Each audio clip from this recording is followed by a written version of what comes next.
Hey guys, welcome back to Hit Wicket. Today we thought we'd just do a quick review of day one of the first Ashes Test match. And what a day it was. Bit of a demolition job. I saw this tweet from Queensland Police going that they're looking into a fraudulent batting lineup from England. Apparently there's going to be investigation going on. They really struggled. Australia bowled really well. What did you think?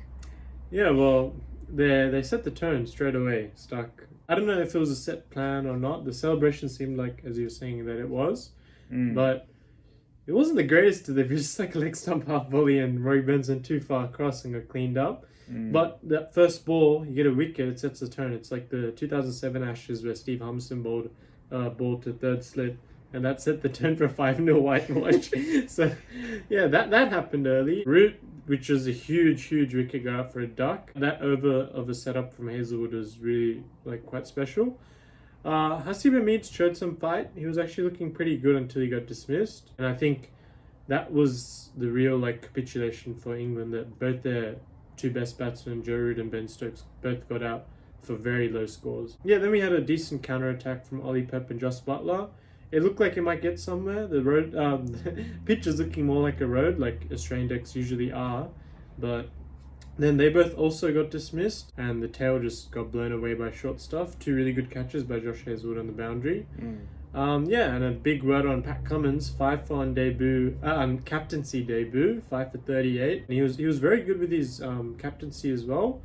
Obviously, when they get rolled for 147, it looks good, but there were certain things he did, like, for example, I don't know if you saw after Stark bowled only 2 overs, Cummins brought himself straight back on when Joe Root was in, because he knows him and Hazelwood are all over Joe Root. I'm not sure if you saw I that. did notice that in between working. I saw that. So, I did see that as soon as Joe Root came on, Cummins was like, yep, this guy's my bunny, so I'm going to bring myself back on. And the pressure was too much, unfortunately, for the England captain, which, honestly, I was really hoping he would score some runs. But I'm sure we'll see some runs from him soon. It was a good ball to get rid of him, to be fair. He had to play at it. Good setups. Australia bowled really well.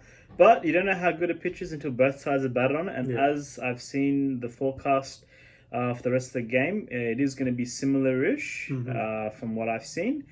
So it could be juicy tomorrow. So it's going to be Australia's turn against England. Without any broad, it could be interesting. But in saying that, maybe this pitch will suit bowl like Ollie Robinson with that length that he bowls.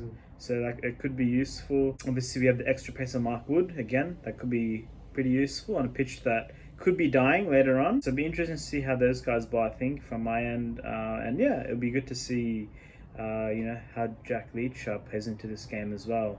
Might not be so effective in the first innings. We saw Nathan Lyon wasn't that effective in the first innings for Australia either.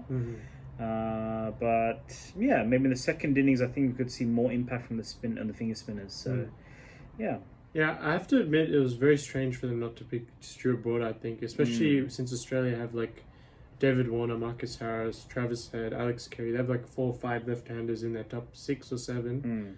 And he's got left-handers on a string really usually when he's bowling. 100%, And Australia's lineup is not, although Smith and Marnus Labuschagne have averages of 60, 62, all around that is just paper. It's just papering the cracks. The rest of it's not really that good.